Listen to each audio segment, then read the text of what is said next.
Hello everybody, welcome back to my playground. We are back with Echoes of the Plum Grove. The only thing we're doing different this time is we are doing a spring highlights reel. So buckle up and let's see what happened this spring. The first thing we do when we wake up in the morning is get our turnips, our first crop of the year. So we go ahead and we pick that, and of course we're going to sell that later.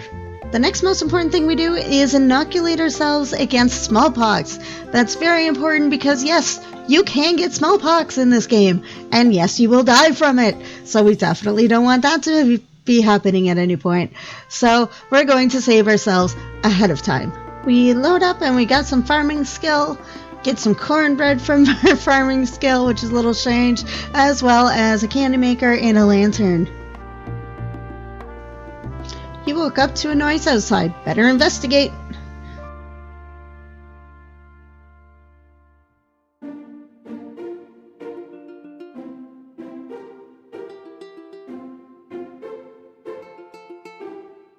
And what's this? A ghost? So let's go follow him. So our friend Timmy, and that's our friend Timmy from the beginning of the game, if you don't remember, takes us across the town all the way to basically the edge of the map and down into the swamp. Oh, hello there, dearie.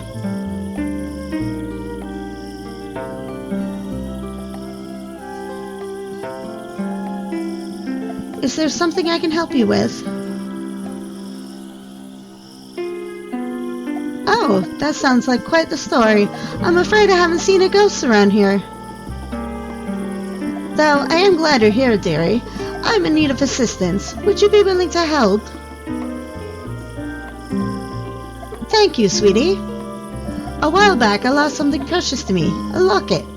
It is very dear to me. It fell off my neck while I was leaving the lagoon to the west.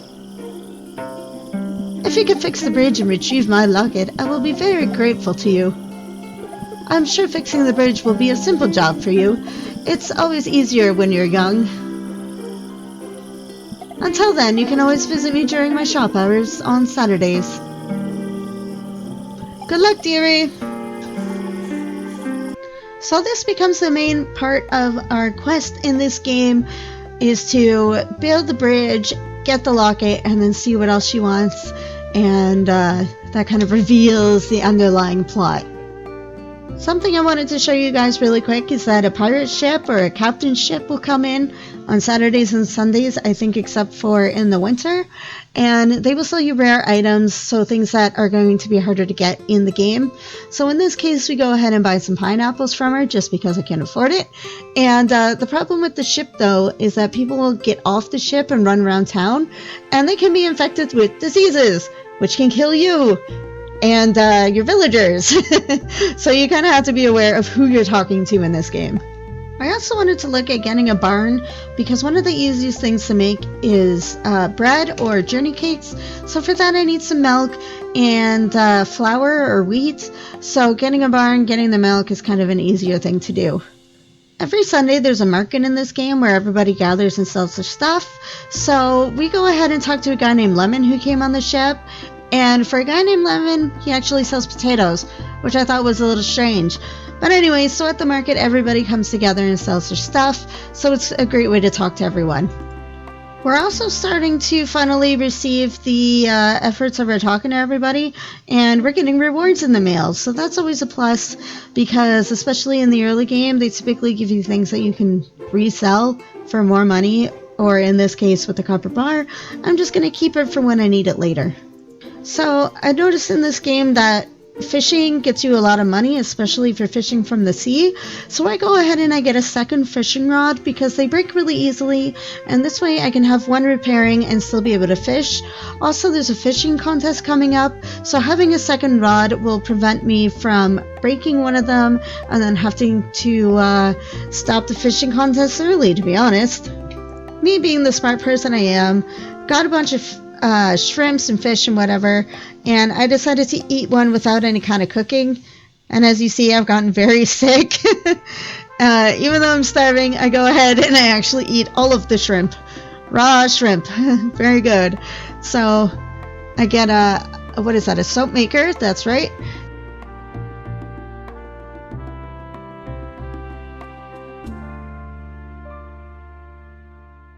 And when I go ahead and I wake up, I promptly vomit all over myself and on the floor, even though I'm technically not sick anymore, but that shrimp was coming up either way.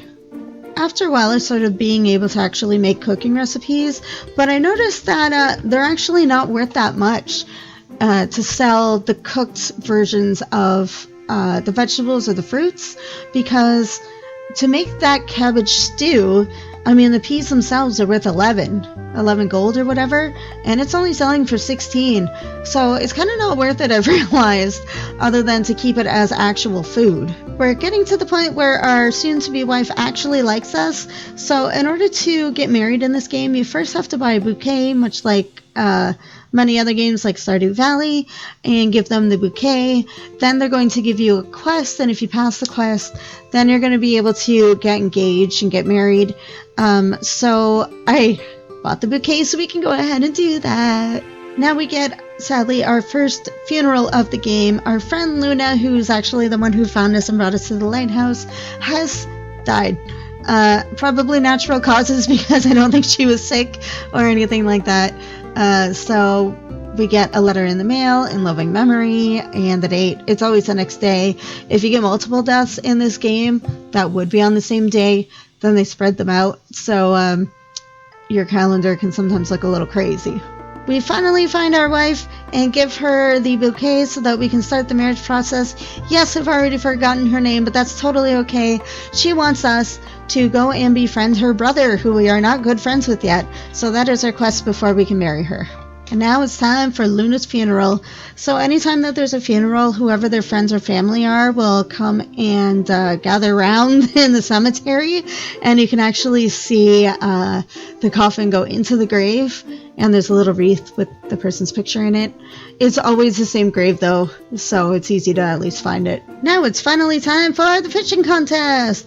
So all you gotta do is talk to the sign and join, and then I guess you have 7.5 minutes to go ahead and collect fish. As you see, it says collect fish around the map, catch as many as possible. First place gets a big prize, so I typically just fish around whatever is closest to me, which is this beach. There doesn't seem to be any difference between either the type of fish that you get, whether it's gold, silver, bronze, or whether it's like a scallop versus a salmon, so it really doesn't matter as long as you don't keep getting boots all the time. Another fishing contest in the books. Well done, everyone. Now to announce the winner, this exceptional individual was able to catch the best our little island could provide. And the winner is... Congratulations, my playground. You win 500 coins. Yay! Go me. Such an exciting achievement, I must say. Be sure to turn any fishing tokens before 6. This officially concludes our fishing contest. We hope to see you all next year. So, as well as winning, you also get tokens, and I don't have enough tokens to actually get the rainbow fishing rod, which I do believe is the best fishing rod in the game. So, I only have 467, I need 500, so I do the only logical thing that we can do, and that would be to restart the game. So after playing another round of fishing, we go ahead and we win the fishing contest! Again, yay! 500 coins! Such an exciting achievement, turn in your tokens. So the next thing we do is go ahead and turn in our tokens, and sure enough, we have our 500 that we need, and we can also buy the other items in there. Since we need to be friends with Benjamin, I go ahead and I give him some cabbage soup, and let's just say he wasn't too happy about that. Moving on, we go ahead and give a quick hello to Astra, and then it's time to finally rebuild the bridge. Ta-da! There's a bridge now. So we go ahead onto the Mermaid Lagoon, and we're going to talk to some mermaids to see how much it is to get the lost locket back. This one doesn't have the lost locket, but she does have some pretty cool items. So we go and talk to the next one, and of course she does have the locket, and it's nowhere near as expensive as I thought it was going to be.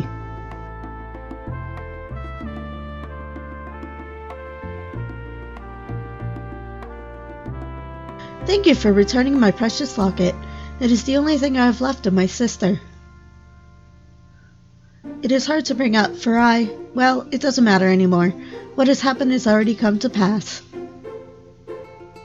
Now that I know you can be trusted, I have something to show you.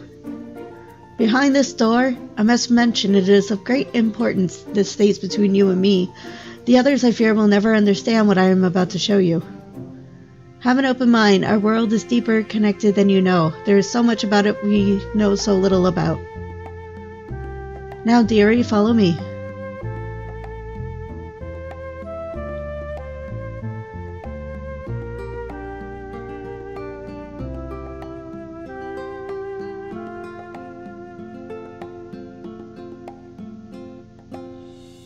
Now, dearie, this staircase behind me will grant you access to a place I am no longer allowed to enter.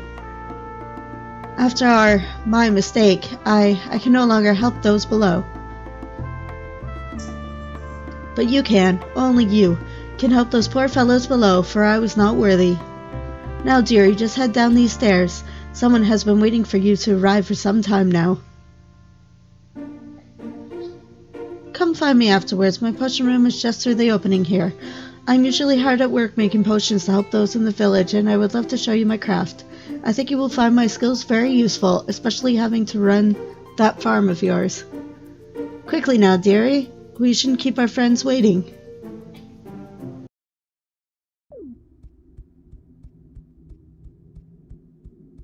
At this point, we're just walking down the staircase, and I realize you guys can't see anything.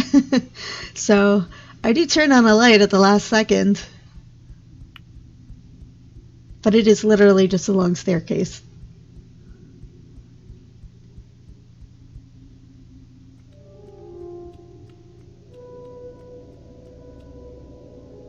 At last, I knew you would come.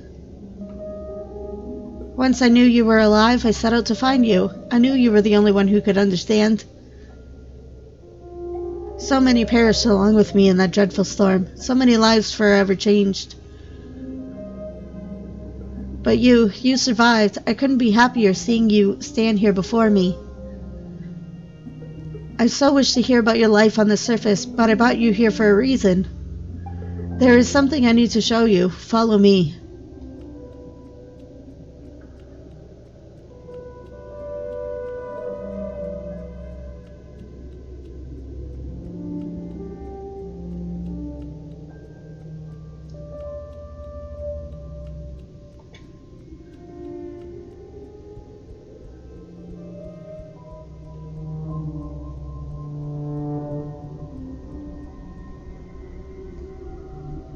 As you can see, none of us are able to pass on, for we are stuck here.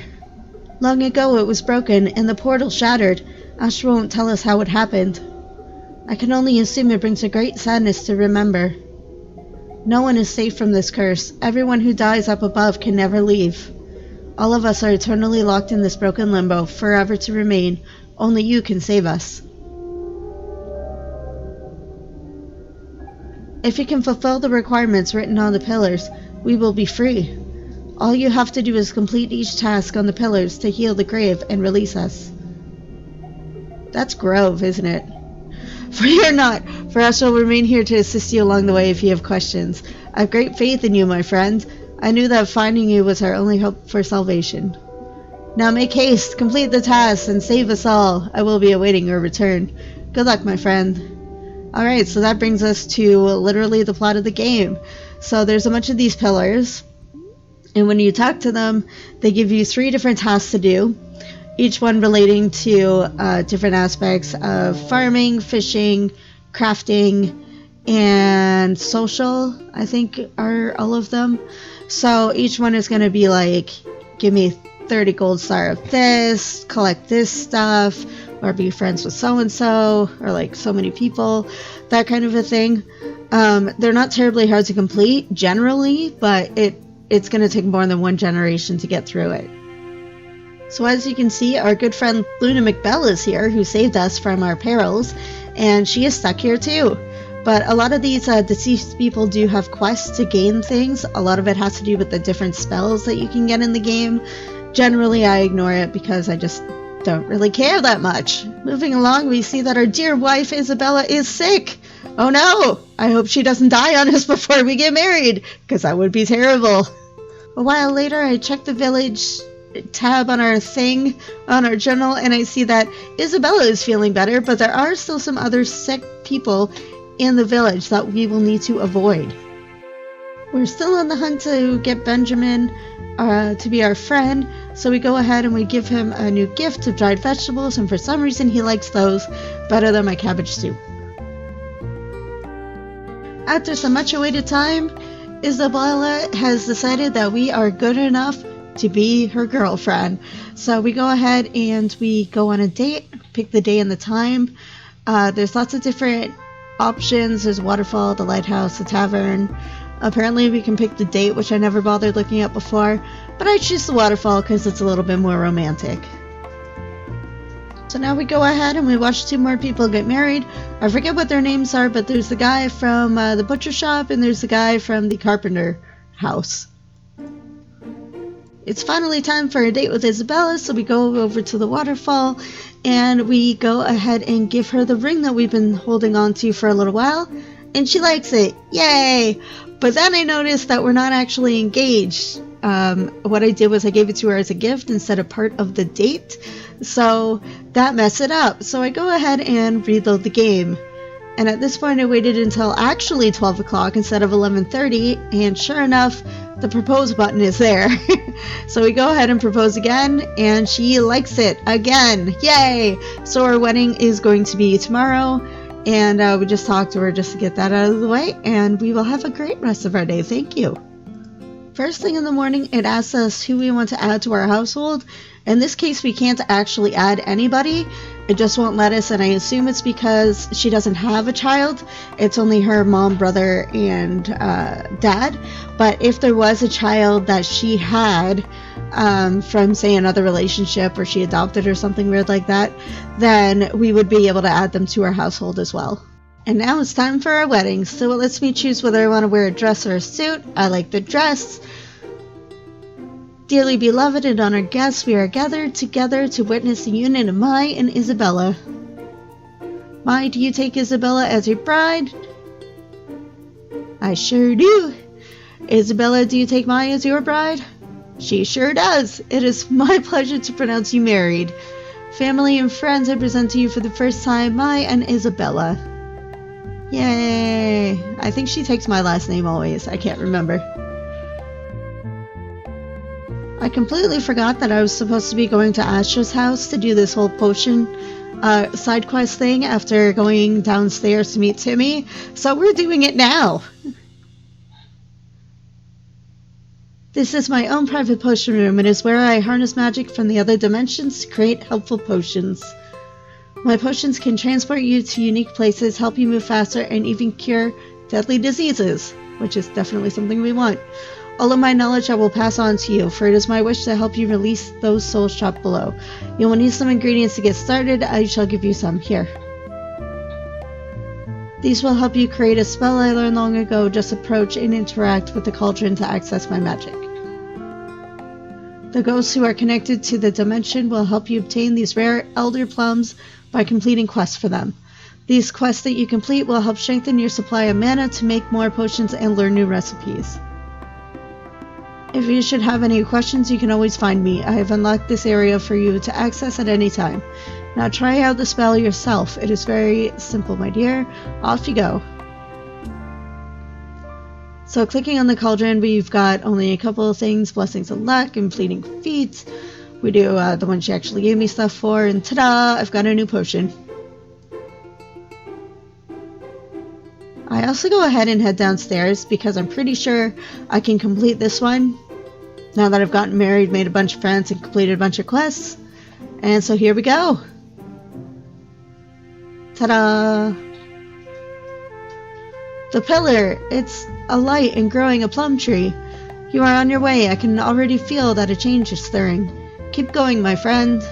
And so the first pillar is done. Back at home, I finally get some money from Isabella, and it's nowhere near as much as I thought she would give me.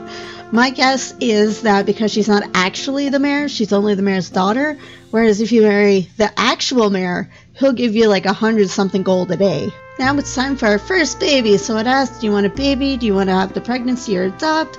I choose the pregnancy. You get to choose who you want to be pregnant, and in this case, it's me. And that ends our first spring in Honeywood. So we're pregnant, we're married, we've got a farm going. It looks like all of our crops are dead, but that's just because it's summer. And we've done quite a lot. Thankfully, nobody got sick and died, at least not Isabella or myself. So that was good, even though there was a couple of funerals. It's all good. In the summer, we're definitely going to actually have the child. And we're going to have to increase our farm so it gets bigger and hopefully get some cows. And then that way we can make more food for ourselves and not have to live off of dried fish and dried vegetables all the time. So if you like this series, make sure to give a like. Since you made it to the end of the video, you might as well subscribe so you can see what the summer is going to look like. And leave a comment and let me know if there's anything that I could be doing better. And until then, I'll see you guys in the next episode. Bye!